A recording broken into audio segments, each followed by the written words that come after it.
Okay, let's jump right into this. We see the headlines, we hear the noise, um, lots of talk about the growth of Islam in the West.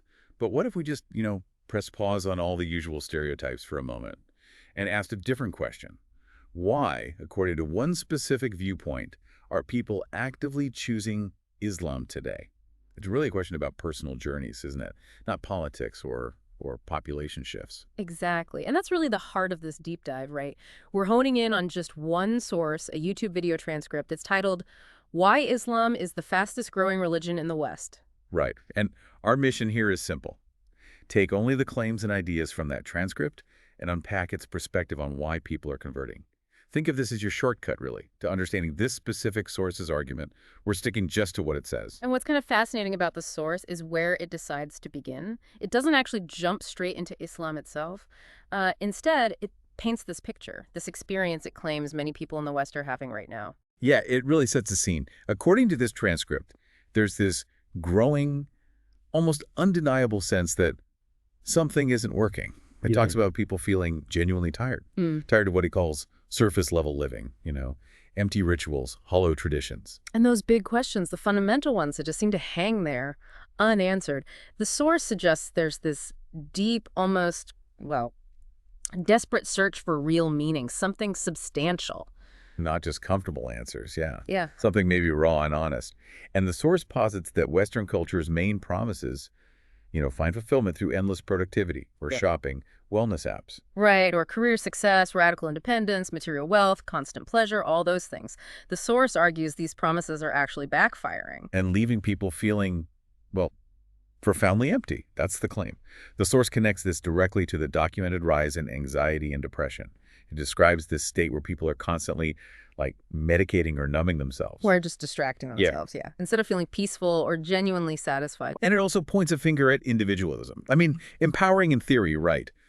But this transcript argues it becomes overwhelming when you're suddenly solely responsible for defining your entire existence's meaning.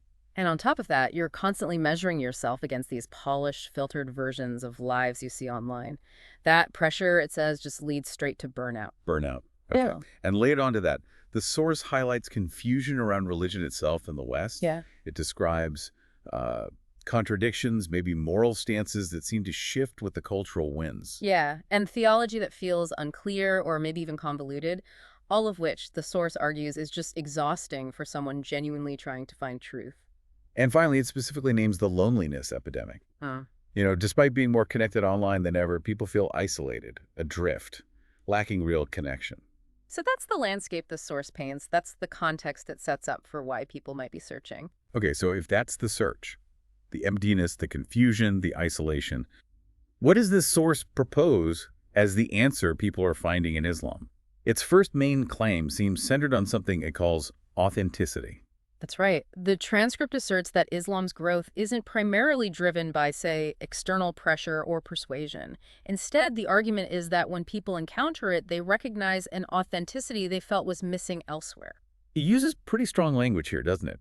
Describing Islam as having raw honesty, like not pretending to be trendy, not trying to fit in, not shifting its values to chase culture. Exactly. It's presented as something consistent, deeply rooted, and profoundly personal. For someone exhausted by, performing for others, especially online, that sincerity, this source argues, is incredibly compelling. And the source tries to make this concrete with specific examples, like prayer, for instance. It contracts it with what it calls a weekly group ritual. Right. In this perspective, Islamic prayer, salat, is presented as this disciplined 5 times a day act, and it's just you and God. Interesting emphasis there. Just you and God. No intermediaries, no need for a big emotional buildup, just facing the same direction as millions globally, saying the same words taught for over 1,400 years. With every physical movement, raising hands, bowing, prostrating, having specific meaning, the source actually calls this presence, not performance. Presence, not performance. Yeah. Okay. And its claim is that people describe feeling like maybe for the first time, they are really talking to God, not just, talking about God. That distinction feels important in their argument. Huge, according to this source, especially for someone seeking that genuine connection. And it applies this same idea of authenticity to fasting during Ramadan too, right? It's not framed as just like starvation or some random detox diet. No, not at all. The source presents it as deep self-control, control of the mind and soul. It's about shutting off that autopilot for 30 days, deliberately abstaining from eating, drinking, even certain kinds of speech from dawn until sunset. So the argument is that this process resets everything. That's the idea. It helps people realize their inner strength, sure, but maybe more importantly, it highlights that strength comes when they rely on something greater than themselves. Putting spirituality back in the driver's seat, as the source says. Exactly. And for people feeling crushed by those Western pressures and the relentless pace of life, finding a system rooted in submission to a creator who, in this belief system, knows them best, and finding peace in that submission. The source says it feels like a radical breath of fresh air. Okay, a radical breath of fresh air. So authenticity, it's one major draw, according to this source. What about that confusion and intellectual exhaustion it described earlier? That leads to the second claim, right? Clarity and intellectual appeal. Precisely. For those navigating what the source calls those shifting religious sands in the West, this perspective argues Islam offers something that just makes sense, and crucially, something that doesn't change. How does it describe that clarity? What makes it clear, according to the source? It focuses heavily on the theology, presenting it as simple, unchanging, and deeply logical. Only one God Tawhid. No partners, no intermediaries, no complex divine family tree. Right. The source really emphasizes God being beyond all human limitation, all-knowing, all-powerful, completely unique, not part of creation, not human. Not born, doesn't die, has no physical form. That level of definition. Yes. And this level of theological precision, the source argues, is a major draw for thinkers, for people who need a belief system that holds up under intellectual scrutiny. Okay, so it appeals to the intellect. And key to this claim is the assertion that the core message has remained unchanged for over 1,400 years. It presents the Quran as preserved letter for letter, with no additions or revisions made to, accommodate modern culture or trends. What's really interesting, I think, is how the source claims the Quran itself encourages this kind of intellectual engagement. It says the book actually invites investigation, reflection, questioning. Yeah, it even quotes a verse asking, do they not reflect on the Quran? This is presented as appealing directly to skeptics, to researchers, people looking for truth through study, rather than just, say, blind faith. So, according to this source, converts often describe finding answers through exactly that process. Reading the Quran, researching, asking the really tough questions. And finding a system they feel holds up not just intellectually, but morally and even, the source mentions, scientifically. Okay, fascinating. So we have the backdrop of loneliness and individualism. And the proposed answers, according to this source, are authenticity and clarity. What about community? That seemed like a big piece, too. Oh, absolutely. Its third major claim directly tackles that loneliness epidemic we talked about. It argues Islam provides something people are desperate for, deep, genuine belonging. And it's described as more than just like superficial connection, more than just saying hello. Much more, according to this perspective. It portrays it as meaningful, day-to-day support. New Muslims, the source says, are often genuinely surprised by how quickly they're embraced. Embraced how? With, practical help offers of rides to the mosque, meals delivered if someone's sick, strangers becoming like family very quickly. It's a level of consistent care, the source claims, that many just haven't experienced before. And it points to regular built-in moments for this. Yeah, exactly. Every Friday at the mosque for the congregational prayer, every Ramadan night at the iftar table, breaking the fast together. And even that simple greeting, salam, peace be upon you, the source says it creates this instant human bond between any two Muslims, anywhere. Regardless of background, race, income. Right. You are, the source claims, treated like family in pretty much any mosque globally. The transcript even says Islam actually requires community.